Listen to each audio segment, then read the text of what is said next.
ईश्वरा करुणा करा दयाळा गुरूंचे ते नमस्कारोनी आता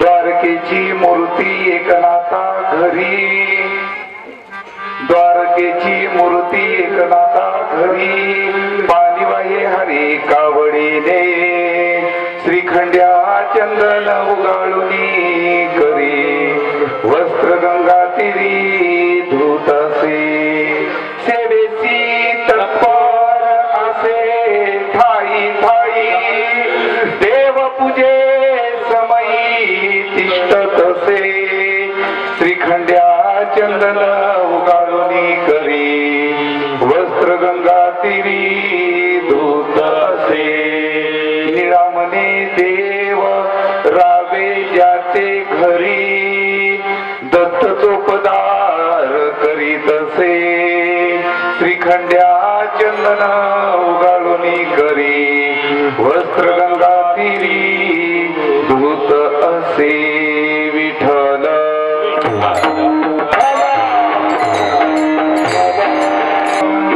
वरम पुंडलिकाय जातो मुनिद्रा समागत्य निष्ठांत आनंद कंद परब्रह्मदी गणपती पांडुरंग पांडुरंग कर प्रथम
नमो सद्गुरु सच्चिदानंद रूपा नमो सद्गुरु भक्त कल्याण मूर्ती नमो भास्करा पूर्ण कीर्ती मस्तक हे पाया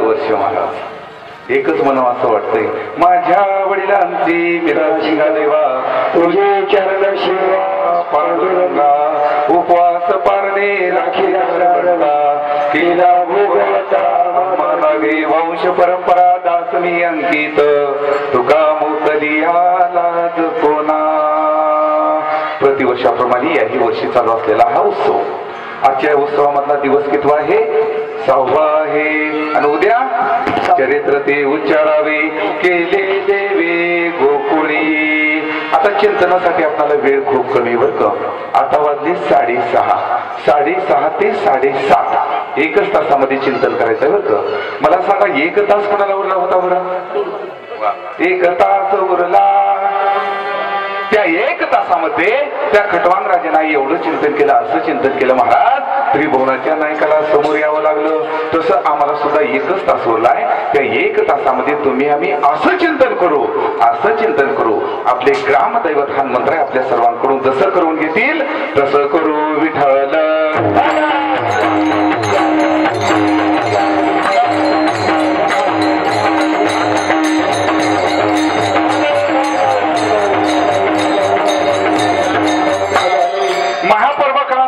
सप्ताह आहे महाराज. पहिला महापर्व काळ म्हणजे आपल्या या अखंड हरिनाम सप्त्यामध्ये श्री ग्रंथराज ज्ञानेश्वरीचं पारायण होते. नामामणी ग्रंथ श्रेष्ठ ज्ञानेश्वरी एकतरी ओवी अनुभवावी. स्वतःनाथ बाबा म्हणतात एका जनार्दनी संशय सांडुनी ज्ञानेश्वरी. हा एक नाम जप यज्ञ सोहळा होतोय. आणि सर्वात महत्वाचा दुसरा महापर्व काळ म्हणजे जे तुमचे आमचे आराध्य दैवत म्हणायला काही हरकत नाही, संत महामेरू निवासी तुकोबारा यांचा बिदचा उत्सव. यात आपल्या अखंड हरिनाम सत्यामध्ये होतोय की दादा. बिदचा उत्सव म्हणजे साधा नाही बरं का. सदेह वैकुंठ गमन माझ्या तुकोबाऱ्याला झालं होतं. सोपं नाही महाराज. बघा पहिला जो अवतार होता माझ्या तुकोबाऱ्याचा अंबऋषी. अंबऋषीसाठी जन्म सोसिले दुष्ट निर्दाळिले किती. दुसरा अवतार अंबऋषीच्या पुढला गोपोनिया पिता बोले प्रल्हादासी सांग ऋषिकेशी कोटे आहे. वेरुमणी काष्टी पाशानी सकळी आहे वनमाळी जेथे तेथे खांबावरी लात मारिली दुर्जने खांबे नारायण म्हणताचे. तुका म्हणे कैसा खांब कडाडीला ब्रह्मदत्तला सत्यलोकी. कुणासाठी माझ्या देवानं अवतार घेतलं? प्रल्हादासाठी. दुसरा अवतार प्रल्हादाचा तुकोबाऱ्याचा आहे बरं का. अदोगर पासून सांगतोय बुडापासून. आणि जो तिसरा जो अवतार आहे का नाही, रामदूत होऊन एक लंकेमध्ये गेला होता बघा. पाय सुद्धा त्याचा उजवा कुणाला हलाय नसता. असा कोण? अंगद. बरोबर आहे महाराज. अंगद हा सुद्धा तुकोबाऱ्याचा अदोगरचा अवतार. आणि पुढला जो आहे तो उद्धवाचा. उद्धवजी चलविदुरा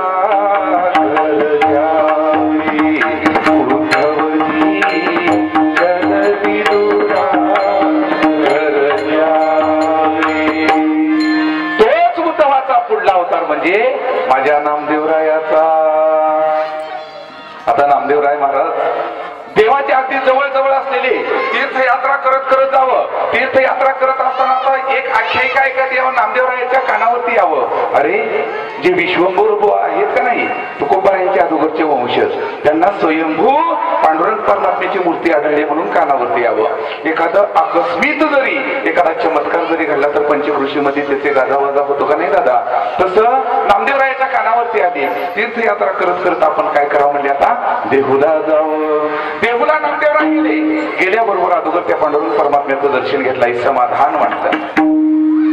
ही मूर्ती तरी सावळी राजस सुकुमार मदनाचा पुतळा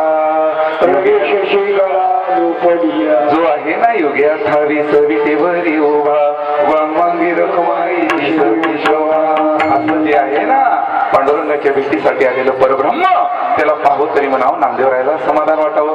कुणाच्या हाती लागलेला असेल हे नामदेवरायला पुढं पडावं. विश्वंभर भाव समोर यावं आणि विश्वंभर भावाला बघितल्या बरोबर नामदेवरायला समाधान वाटावं. बघा जे संत असतात का नाही चंदनाचे असतात. तुका म्हणे गुण चंदनाचे अंगे नामदेवरायला बघितल्याबरोबर समाधान वाटतं. जिथं समाधान आहे ते संत आहे आणि जिथं समाधान नाही ते संत नाहीत. बरं ते कसे आहेत? ऐसे कैसे झाले गोंदो कर्म करून म्हणतील साधू अंगाला निहाराक डोळे दाखवणे करती पाप. नामदेवरायनं विश्वगुरुचं दर्शन घेतलं आणि म्हणलं एवढं तीर्थयात्रा करतात आपल्या गावामध्ये, एवडा महाधाम गुंजरगावमध्ये उत्सव चालू आहे ना, कोणीही परगावचं आलं तर म्हणतंय वा वर्षामधून एकच काम करावं, काय करावं, गुंजरग्याला नाथषष्ठीला जावं. जसं वाटते का नाही तुम्हाला आम्हाला? तसं नामदेवरायाच्या मनामध्ये सहज संकल्प आला, इकडं तिकडे जन्म घेण्यासाठी देवा जर अशा साधू संतांच्या कुळामध्ये जर जन्म जर मिळाला तर माझ्या आनंदाला पारद्वार उरणार नाही. तो आहे का नाही ते नाव तथास्तु. तोच नामदेवराय विश्वंभर गुरुपासून ते पुढे पुढे पुढे पुढे बंदोबाच्या पोटी तो गोपाराय म्हणून तर म्हणते बा जगद्गुरु तो का अवतार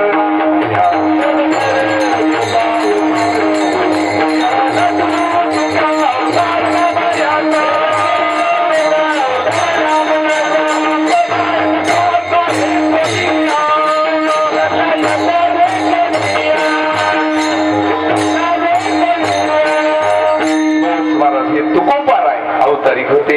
आम्ही वैकुंठवासी आलो याचे कारणासी बोलिले जे ऋषी सच भावे वर्ताया.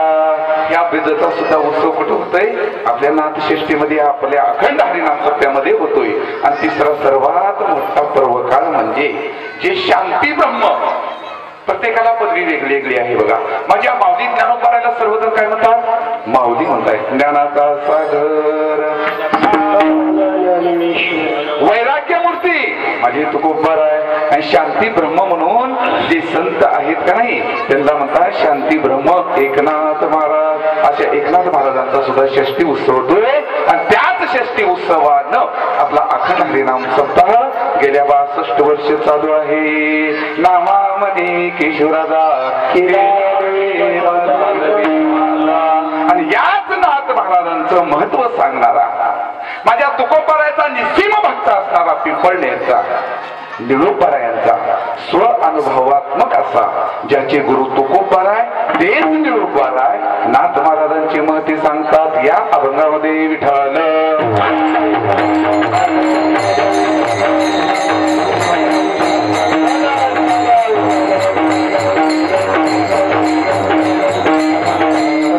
निळोबाराय पहिल्या सुरूच म्हणते द्वारकेची मूर्ती. महिला मंडळ हरिपाठ दररोज करत होतो का नाही? कोण कोण हरिपाठाला येत होता? हात वरती करा बरं. महिला मंडळ वा सर्वजण येत होता. वा धन्यवाद. करा बरं दोन्ही हात वरती करा. कोण कोण येत होता हरिपाठाला? वा धन्यवाद धन्यवाद बरं का. बघा हरिपाठाला आल्याबरोबर पहिलाच अभंग आहे बघा. देवाची द्वारी शेवटचं चरण ज्ञान देव मागे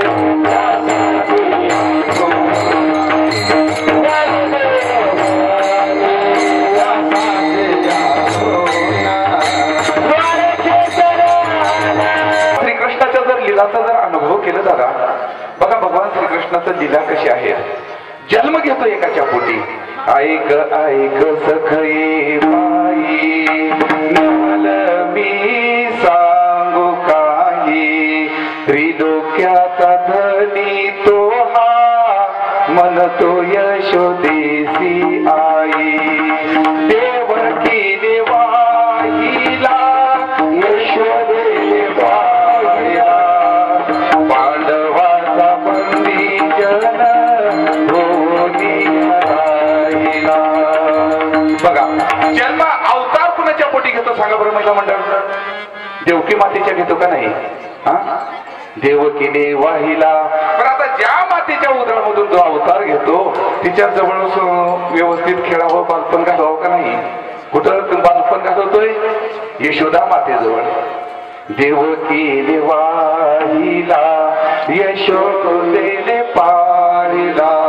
पण यशोदा मातेच्या बाललीला जो करतोय अनंत ब्रह्मांडे उदरी हरिहा बालक नंदागरी नवद केवळे केवळे नकळी कानोबाचे कोडे.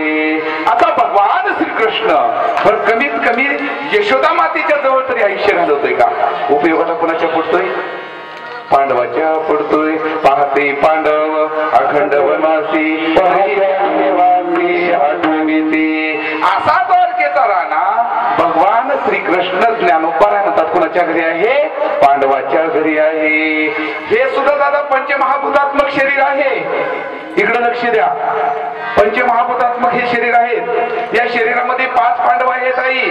5 तत्व पंचमहाभूतात्मक शरीर.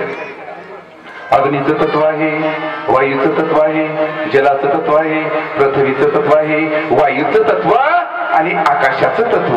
हे पांडव जर समजा एखाद्या वेळेस जर एक समजा आतला जर गेला तर ह्या पांडवाला या पंचमहाभूताला काही किंमत राहत नाही. तो सुद्धा आपल्या आत आहे म्हणून आपल्याला सुद्धा किंमत आहे. आतला जो गेला तर मग मात्र दुसऱ्या दिवशीच आपली सुद्धा उफराटी हलकी वाजल्याशिवाय राहत नाही. तोच भगवान श्रीकृष्ण जो पांडवाच्या बंदीखान्यामध्ये आहे तो आज काय आनंद आहे? तो माझ्या नाथांच्या घरी आहे. आणि कोणते कोणते काम करतो? अभंगाचं पहिलं चरण.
किंवा जवळ येण्यासाठी सुद्धा सगुण रूपानं नांदण्यासाठी तप करावं लागतं.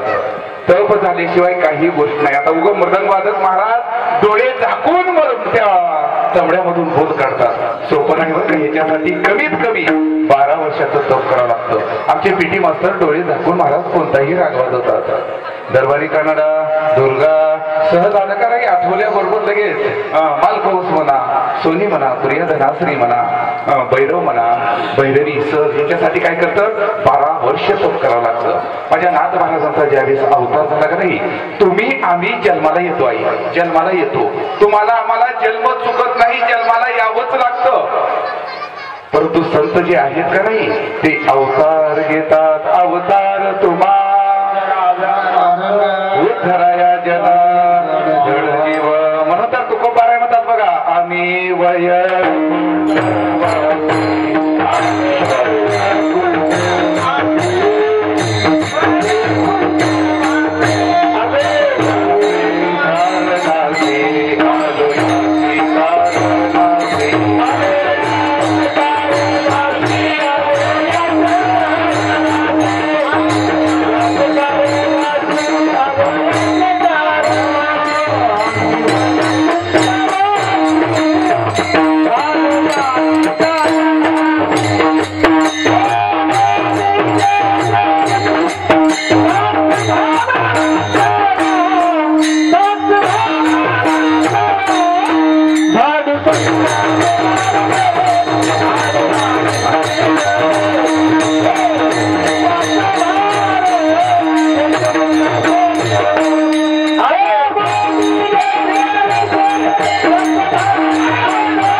भाग्यवान आहे ज्याचे आई वडील आहेत ते.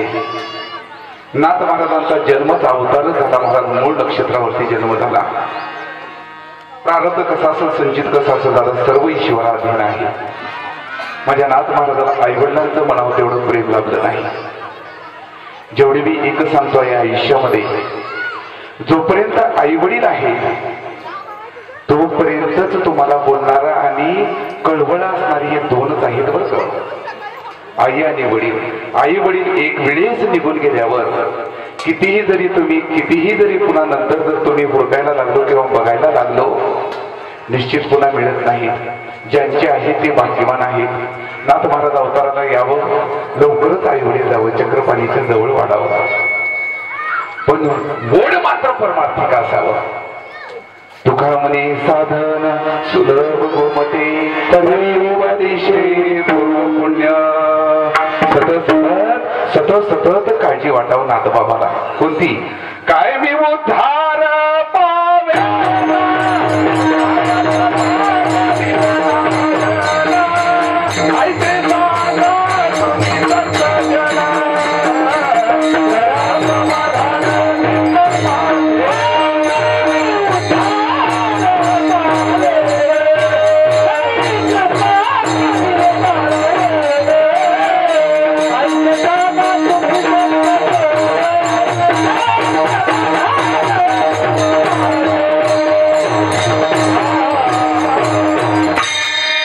आहे. नाथ महाराजाला सतत काळजी वाटायची. काय मी उद्धार पावेन, काय कृपा करील नारायण. ऐसे सांगा तुम्ही संत जन, करा समाधान चित्त माझे. टाळ घेण्यासाठी सुद्धा, कीर्तन ऐकण्यासाठी सुद्धा एवढं काम दिवसाचं असतं. दिवसभर असलेले कार्यक्रम असून सुद्धा कीर्तनाकडे ओढ येण्यासाठी सुद्धा जातीवंतच असावं लागतं. म्हणून तर तुका म्हणे येते पाहिजे जातीचे जातीचं असल्यावर वंश परंपरागत वारकऱ्याचं रक्त जर अंगामध्ये असेल, भजनामध्ये परमार्थामध्ये चालत असताना कितीही अपमान होऊ द्या, अजिबात त्यानं वारकरी धर्म सोडत नाही.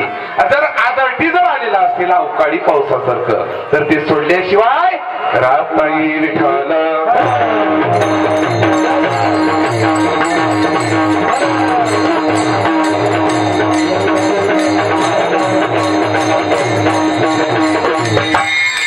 नाथ महाराज एक बार देवगडावरती सहज ओढ लागावी, जनार्दन स्वामी करून उपदेश करून घ्यावा, सेवा करावी. सेवा करण्यासाठी गुरु उपदेश करत नाही बरं का. त्याच्यासाठी कमीत कमी 12 वर्ष जिजावं लागतं. माऊली ज्ञानोबारांच्या काही ओव्या आठवतात बघा. ते ज्ञान पैगाबर वे, जरी मनी आधी अनावे, तरी संताया पदावे सर्व स्वीसी. ते ज्ञानाचा कुरुठा, सेवा हा दारवंता, स्वाधीन करी सुवटा ओळंगोनी. तरी तनु मनो जीवे चरणासी लागावे, आणि अगर्वता करावे दास्य सकळ. जरी पाप केलेला आहे या शरीराला, पाप म्हणजे कसं सांगतो, जे बोलू नये ते बोललेलं आहे, बघू नये ते बघलेलं आहे म्हणतात माऊली ज्ञानोबा. जे पाहू नये ते पाहिलेलं आहे. एखाद्या वेळेस कुणाची निंदा करू नये म्हटलं तर शेजारचं जर बोलायला लागलं तर ते सुद्धा कानावर येतं. काही वाचिक मानसिकता. प्रारब्ध कसा आहे काय माहिती. प्रारब्ध हे पाठीगाडी न सरे पुढे चालता. म्हणून सांगायचं नाही आम्ही लई कार्यक्रम भरपूर पुण्य करत आहोत, अजिबात नाही. पुण्य करत आहोत का पाप करत आहोत केवळ त्यालाच माहित आहे. त्याला सिद्धांत माझ्यात उभारायचा आहे. धर्माची तो मूर्ती पाप मध सोडली जातारा, कर्मापासून दुस्तरा. जनार्दन स्वामी जवळ जावं, अनन्य व्हावं आणि शरण जावं. तो गुरुबंधू पिता, तो आमची इष्ट देवता, तुची सदा रक्षिता आपदी आमची. कापत्या ते माये सांडून जरी जाई, तरी ते कैसे जे ऐके कृष्णा. असं अनन्य होऊन जसं अर्जुन जसं भगवान श्रीकृष्णाला शरण गेला होता, तसं जनार्दन स्वामीला शरण जावं. जनार्दन स्वामीने उपदेश करावा. उपदेश केल्याबरोबर नाथा तप करावं लागतं. आता शिलभंजन पर्वतावरती जा आणि तप कर. शिलभंजन पर्वतावरती आई जावं नाथ महाराज. दररोज नुसतं सहज आसन मध्ये बसावं आणि सहज जो गुरुनं मंत्र दिलेला आहे का नाही तो सतत जपावा. जपत असताना एकच सांगितलं, नाथा जनार्दन स्वामी नाव, ज्यावेळेस अलौकिक अनुभव येईल का नाही त्यावेळेस तू सरळ माझ्याकडे ये. बघा, अनुभवातून कीर्तन सांगणं, पाठांतरामधून सांगणं सात्विक राजस तामस 3 प्रकार आहेत महाराज। अनुभवामधून माझ्या नाथ महाराजांचा परमार्थ होता। नाथ महाराज तप करावं, गुरुनं सांगितलेलं ध्यान करीत करीत करीत बसावं, काही काळ जावा। यालाच माऊली ज्ञानोबा नाही म्हणतात बा, तपे विन दैवत दिदल्या विना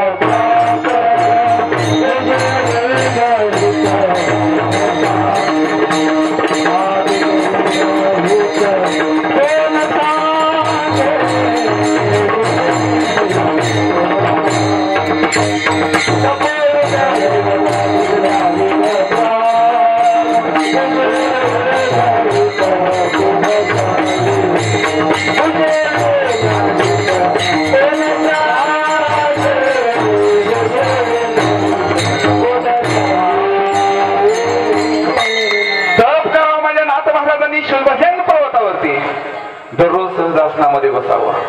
आम्हाला सत्य सुद्धा कुठं जेवावं, कुठं खावं, कुठं प्यावं चिंता लागलेली आहे। तुझी चिंता त्यासी सर्व आहे। नाथ महाराज मात्र चिंतन करावं आणि सहज कडच्या गावामधला एक सहज गवडी असलेला दूध घालण्यासाठी पलीकडे जावं आणि त्याला विभूती मोठी आहे असा अनुभव यावा आणि एक भरलेला तांब्या माझ्या नाथ महाराजांच्या समोर ठेवावं।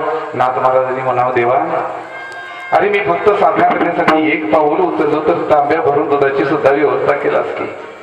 आई काही काळ तप करावं। एक दिवस असा यावा जो शेषनाग आहे का नाही, ऊनाचा प्रहर व्हावा, नाथ महाराज समाधीवरती सिद्धावस्थेमध्ये असावं, वरून ऊन लागावं आणि ते मात्र माझ्या देवाला सहन होऊ नये आणि देवानं सहज भुजंग नागाच्या रूपानं आड्या पिळ्या घालून महाराज नाथ महाराजांच्या वरती असा फणा उभा करावा।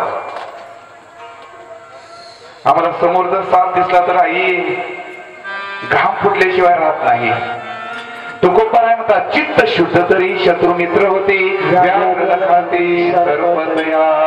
तुकोबा साधना करायला लागली की भंडाऱ्या डोंगरावरती आई वृक्षावली जेवढे पशु पक्षी आहेत का नाही ते जवळ येऊन माझ्या तुकोबाराच्या मांडीवरती खेळत होते।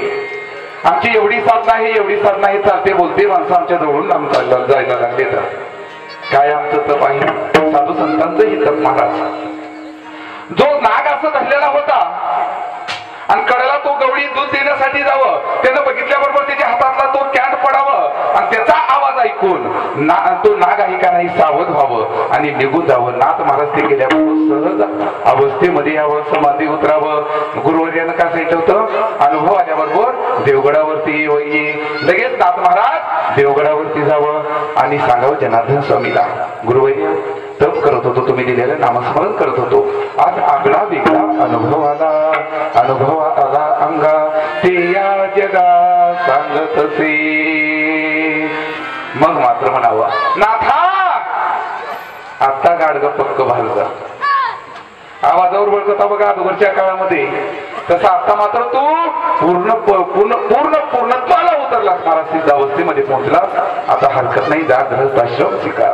कर्म धर्म संयोगानं माझ्या नाथ महाराजांची जी जोडी ईश्वरानं घातलं होतं का नाही, उजवे वाम भाग तुका म्हणे एकसी अंगा का नाही, हरिहरा भेद नाही करू नये वाद, तसं गिरिजा माऊली सोबत कर्म धर्म संयोगानं नाथ महाराजाचं लग्न जमलं।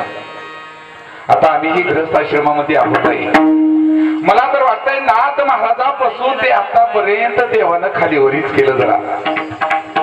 जर समजा घरून जर रागावायला लागले तर काही दुःख म्हणायचं नाही बरं का। समजा घरचे जर संगमेश्वर महाराज चांगलं जर प्रेम करायला लागले तर गुंजरग्यापर्यंत तुम्ही मृदंगाची साथ करण्यासाठी येताव का सांगा बरं। स्त्री द्यावी गुणवत्ती नुसती गुंते आशा म्हणून कर्कशा पाठू लागली, तुका म्हणे मज प्रचिती आली देखा आणि कया लोका काय सांगो। असं महाराज गिरिजा माऊली सोबत गृहस्थाश्रम स्वीकारल्यानंतर माझ्या नाथ महाराजांचा एवढा परमार्थ गोड व्हावा। पाही पा दूध पवित्रानी गोड, एवढंच घ्या, दूध गोड असावं आणि त्याच्यामध्ये साखर टाकल्यावर आणखी त्याची गोडी वाढावी। तसं गृहस्थाश्रमामध्ये जेवढी साधना होते का नाही, दररोज गिरिजा माऊली सोबत नित्य नियमानं सकाळी लवकर उठावं, उठलं का नाही रोजचा नियम करावं, दररोज देवपूजा करावी। सरळ सरळ सरळ तुम्ही आम्ही राहत आहोत का नाही, चिंतन करीत करीत जशी 7 दिवस जातील का नाही आई, तसं नाथ महाराजांचा काळ जावा, भक्तीचं ओझ देवावरती व्हावं। भक्तीचं ओझं व्हावं लागतं बरं का. आमचे केस नुसतं देवाला मागून मागून पिकले, आमच्या आणखीन देवापर्यंत मागणं ऐकू जाईना. आपल्या भक्तीचं ओझं एवढं व्हावं. आपण सहज जरी आलो तर आपल्याकडे आपण मागण्यासाठी जाऊ नये, देव आपल्याकडे यावं. काय पाहिजे मागा बोल ऐसा बोले ज्या बोले विठ्ठल डोले. माझे वल्लभा आंबिले ज्यावेळी जावं पंढरपूरला, तो आहे का नाही योगी 28 थांबलेला असा जो आहे का नाही समचरण दृष्टी विटेवरी सादरी असा चुकत होता. गेला का नाही पंढरपूरला? गेलतो का नाही? कोण कोण गेले पंढरपूरला? हात वरती करा बरं. अरे देवा, लग्न झाल्यावर इकडे काही वाहून जत्रा असते का नाही? कसं आहे? गेलो का नाही सगळे? देव कसा आहे? मग दर्शन घेताना तुम्ही चुकलो का? माझा देव सुद्धा चुकला. आणि जो योग्याला सापडला नाही, जो संन्यासाला सापडला नाही, जप्या तपायला सापडला नाही, तो माझ्या साधू संतांना झुकल्याशिवाय राहतच नाही असा माझा देव आहे महाराज. बल्लभा दिली गेली की देव असं जाई. गिरिजा माऊली सोबत 3 भाग्य आहेत बघा. नाथ महाराजांचं लग्न कोणाबरोबर लागलं? गिरिजा माऊली सोबत. बघा तुमचं आमचं 3 भाग्य आहे. नंबर 1चं भाग्य म्हणजे आपला जन्म कमीत कमी या साधू संतांच्या मातृभूमीमध्ये व्हावा. पवित्र ते कुळ पावन तो देश जेथे हरीचे दास जन्म घेते. मला सांगा, तुमचा जर जन्म बाहेरल्या देशामध्ये जर झाला तर गुंजरग्यामध्ये येऊन सप्त्याला थांबून टाळा किंवा कीर्तन श्रवणासाठी येणं होत होतं का? होत होतं का? पहिलं भाग्य कोणतं? जन्म साधू संतांच्या मातृभूमीमध्ये झाला. दुसरं भाग्य गृहस्थ आश्रम स्वीकारल्यानंतर कुलीन सुशील स्वस्वभावी पतिव्रता स्त्री म्हणून मिळणं नंबर 2चं भाग्य आहे दादा. कित्येक उदाहरण सांगता येईल. कित्येक वारकरी आट्टेल असलेले वारकरी, जातीवंत असलेली, केवळ पत्नीच्या हट्टामुळे भजन सोडून दिले जा. स्त्री म्हणून मिळणं. आणि जर समजा पत्नी जर धर्माची, कुलीन, सुशील, स्वस्वभावी जर मिळाली तर निश्चित आपला परमार्थ आणखीन गोड झाल्याशिवाय राहत नाही. नंबर 2चं भाग्य. आणि नंबर 3चं भाग्य म्हणजे जीवाची आणि शिवाची भेट घालून देणारे साधू संत मिळणं. एखाद्या वेळेस पहिलं भाग्य मिळू द्या न मिळू द्या चालेल, दुसरं भाग्य मिळू द्या न मिळू द्या चालेल, तिसरं जर भाग्य मिळालं तर या जीवाचं कल्याण झाल्याशिवाय राहतच नाही. विठ्ठल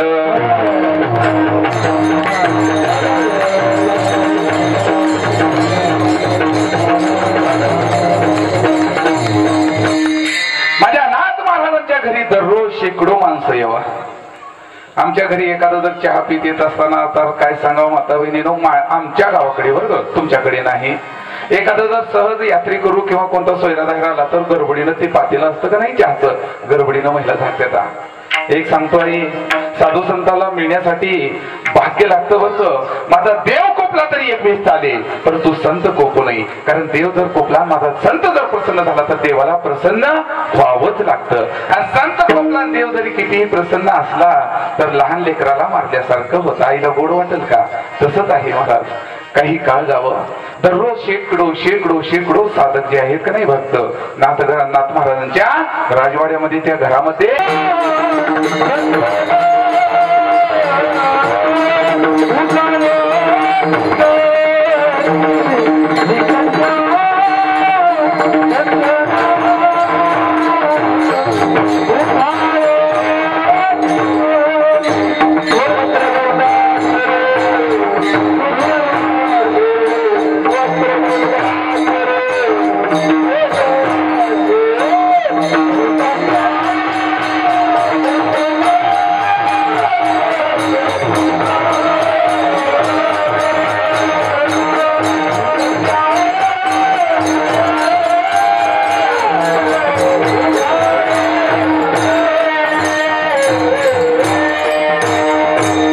नाथाच्या घरामध्ये श्रीखंड्या रूपाने यावं.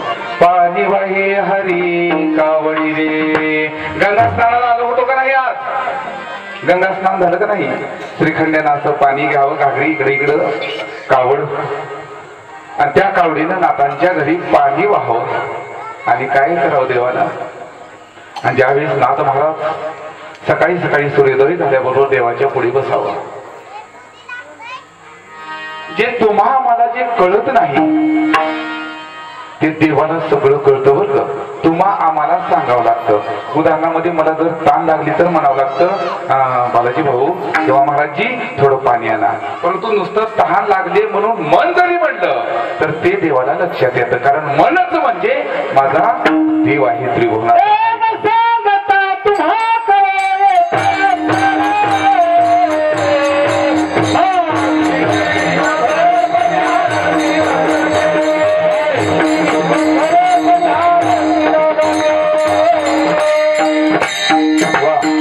अगदी समर्पक एकदम प्रमाण आहे बरं का. न सांगता तुम्हा कळो येती अंतर विश्वी विश्वंभर परिहार.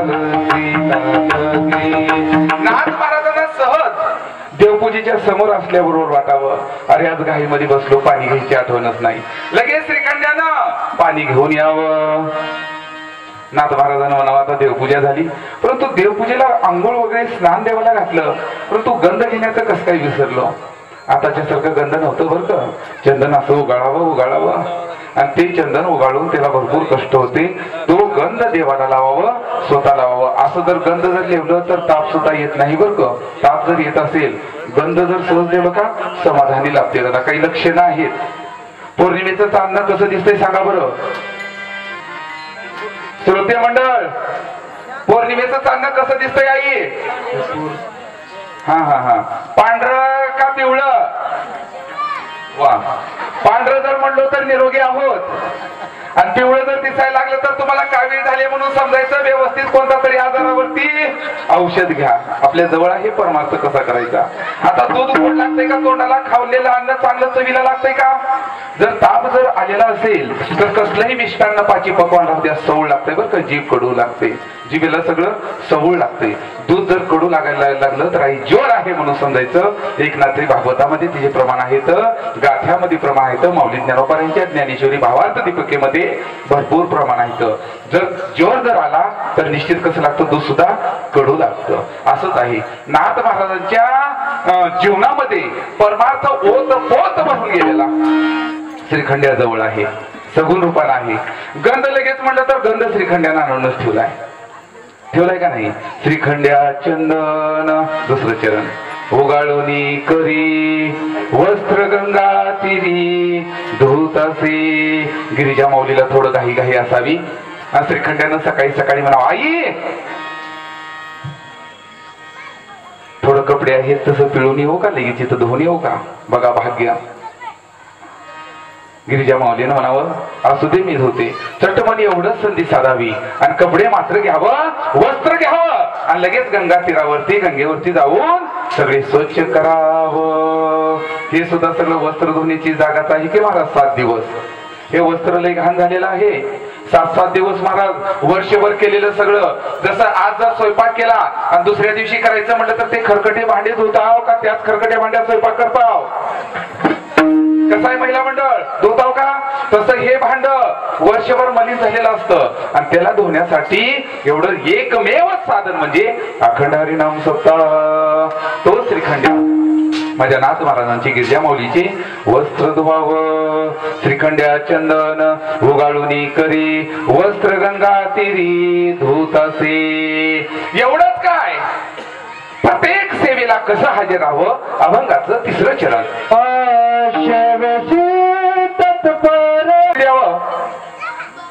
दुपारी लगेच जेवढी भोजन येते अतिथी देव भव पेरुनी शिरा जायचे पुजोनी देवा पाहिजे तो शोनी आशीर्वाद घेईजे अतिथीचा.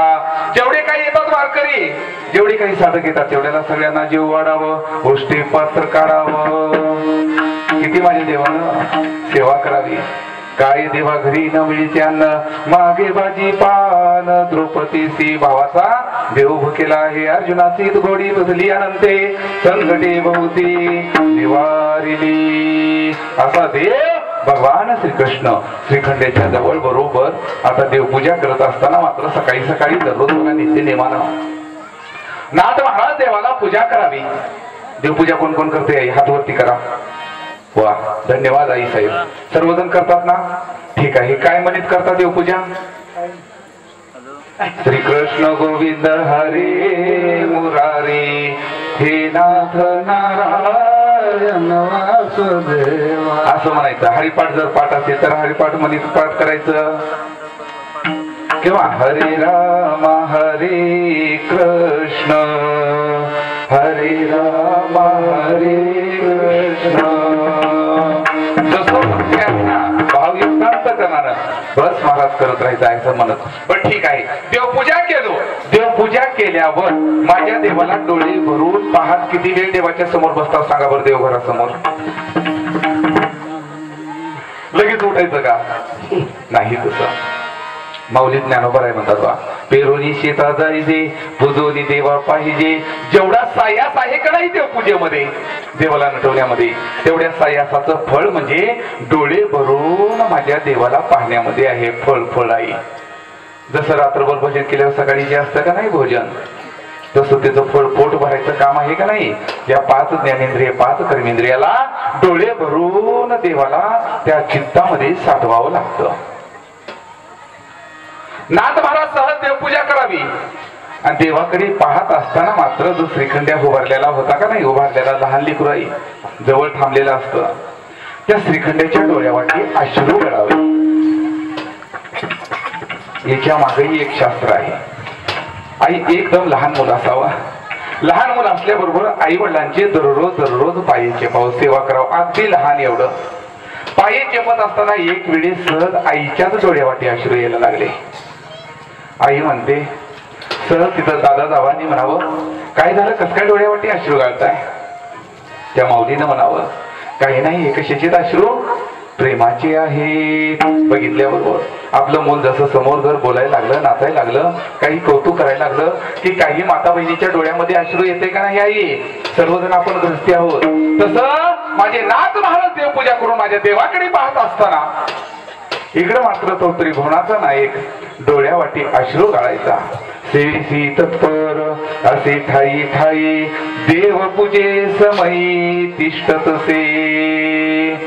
महाराज प्रेमानं अश्रू गाळत गाळत गाळत नाथ महाराजांची जी भावयुक्त अंतकरणाची जी भक्ती होती का नाही, ती माझ्या देवानं स्वीकार करावी.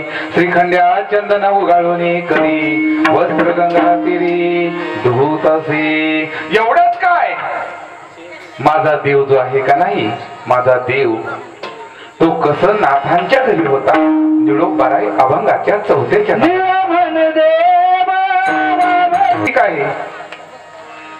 सेवेला सतत सेवा करतो हे ठीक आहे, परंतु 4थ्या चरणामध्ये निळोबाराय म्हणतात, जे माझ्या तुकोबारायांचे निसीम भक्त आहेत का नाही निळोबाराय, ते म्हणतात निळामणी देव रावे ज्याची घरी. एखादी नवीन लग्न झालेली मुलगी असावं, नवरी मुलगी येती जाती व्हावं, कृष्णा सांगतो बरं का, येती जाती व्हावं.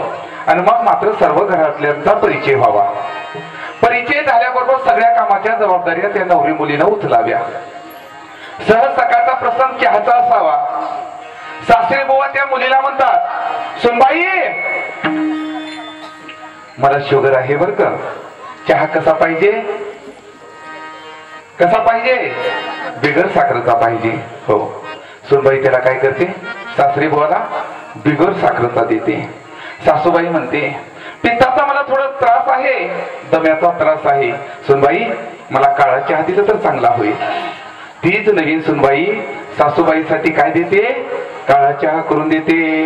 मालक मात्र म्हणतात, मला एकच मस्त विलायची वगैरे टाकून काय करा, दूध करून द्या. मालकासाठी दूध. लगेच धीर म्हणतो, मला चहाच करा, नुसतं दूध घाला, थोडंच त्याच्यामध्ये चहापत्ती टाका, घट्ट एकदम गोल्डन करा. ती सुनबाई असलेली काय करते, आपल्या दिरोबासाठी गोल्डन चहा करते. बघा इथं चिंतन बघा. जी नवरी मुलगी सुनबाई आहे, ज्यांच्या मनामध्ये आहे त्या प्रकारे देते. सासूबाईला जसं पाहिजे तसा चहा, सासरी भावाला जसं पाहिजे तसं, आपल्या मालकाला जसं पाहिजे तसं, दिरोबाला जसं पाहिजे तसं देते का नाही. तसं हिला म्हणायचं रावे. जस्तेच्या राबणं, जस्तेच्या मनानं काम करणं. राहणं वेगळं. तुम्ही आम्ही सोयरेच्या जवळ जाऊन राहतो आणि एवढं कंटाळतो आपण जा म्हणजे कुणा जात नाही महाराज. आपण राहतो. रावणं वेगळं. रावणं म्हणजे न सांगता घरामध्ये सगळी कामं करणं. प्रत्येक साधकाकडे रावाची जर वृत्ती असेल तर त्यानं कितीही आयुष्यभर जर कोण्याही जवळ जर राहिलं तर त्याचा कंटाळा कधी येत नाही. असा जो श्रीखंड आहे माझ्या नाथ महाराजांच्या घरी राहत नाही, रावत आहे, म्हणजे नांदत आहे, सगळं काही काम करत आहे. निळामणी देव रावे ज्याचे घरी. आता माझा देव आला. देव आल्यावर दुसऱ्या दोन देवाला हे होईल का, हो दम पडेल का सांगा बरं. माझ्या भगवान श्रीकृष्णाला ज्यावेळेस गोकुळामध्ये अवतार झाला त्यावेळेस माझ्या भगवान श्रीकृष्णाला पहिल्यांदा पाहण्यासाठी जर कोण आलेला असेल तर कोणाचा आहे? लवथवती विक्राळ ब्रह्मांडी माळा शिवा भोळाच्या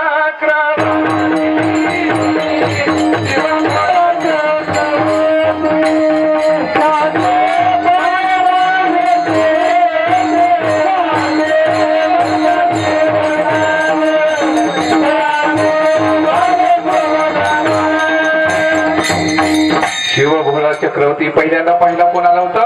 महादेवाला होता. ज्या अर्थी माझा भगवान श्रीकृष्ण आदी नारायण नाथाच्या घरी आहे त्या अर्थी ब्रह्मदेव आणि शंकर सुद्धा नाथांच्या घरी आले. आणि तेच निरोपाराय म्हणतात निळामणी देव रावे ज्याचे घरी दत्त चोपदार करीतसे श्रीखंड्या चंदन उगाळूनी करी वस्त्र गंगा तिरी धुतासे. असो महाराज कीर्तनासाठी टायमिंग 1 तासाचा दिलेला होता.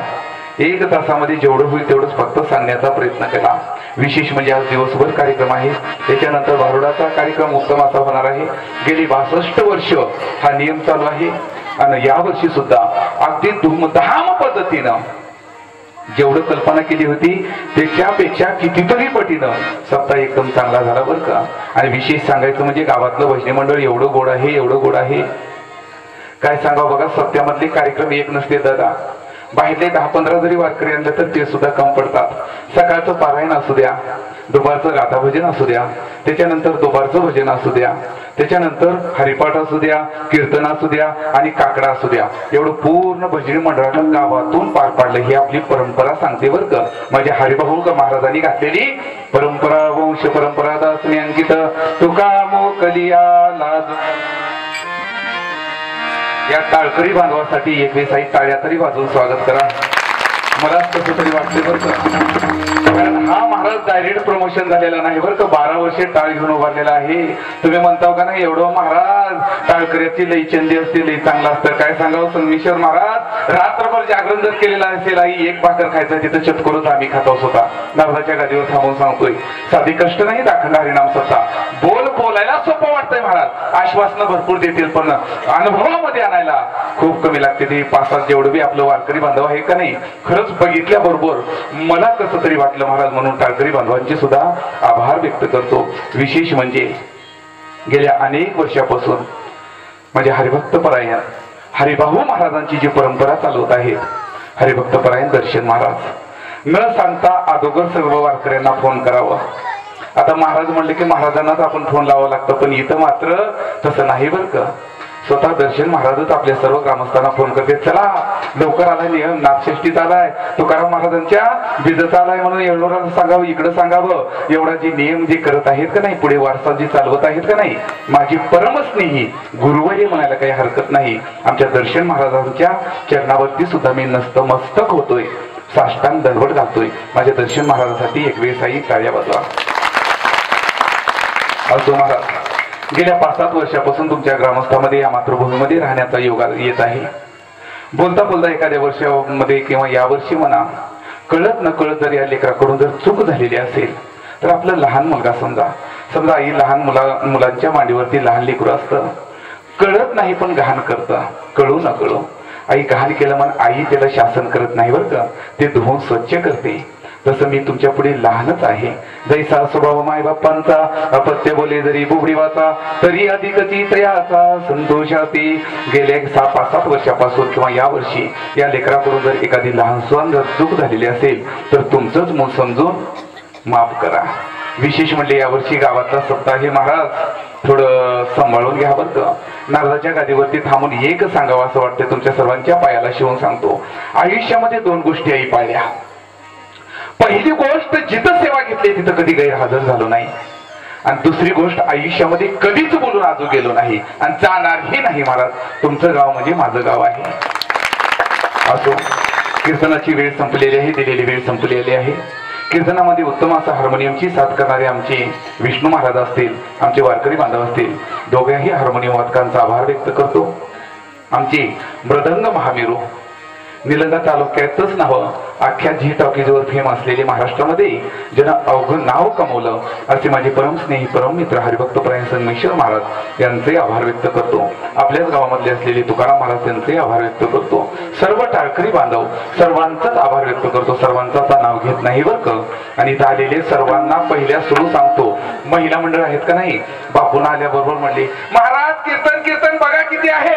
मी म्हटलं, बापू आपल्या हातामध्ये काही नाही. आपण कीर्तन कोणासाठी करायचं? नाथ महाराजांसाठी करायचं. तुझी चिंता त्याची सर्व आहे. बापू बघा माझ्या किती माता बहिणी समोर आहेत. आई, तुम्ही जे प्रेम दिलेलं आहे, कदाचित या जन्मामध्ये मी कधीच या प्रेमामधून ऋण मुक्त होऊ शकत नाही. असंच तुमच्या सर्व चरणांची जन्मोन जन्मी असंच तुमची सेवा भेटावी एवढंच मागणं मागतो. आणि आपला हा अखंड हरिनाम सप्ताह वर्षोनवर्ष नव्हे, युगेन युगे नव्हे, चंद्र सूर्य असेपर्यंत असाच चालू राहावा एवढंच मागणं मागून झालेली सेवा ग्रामदैवत आपल्या नाथनाथांच्या चरणी अर्पण करून सेवेला पूर्णविराम. ज्ञानेश्वर.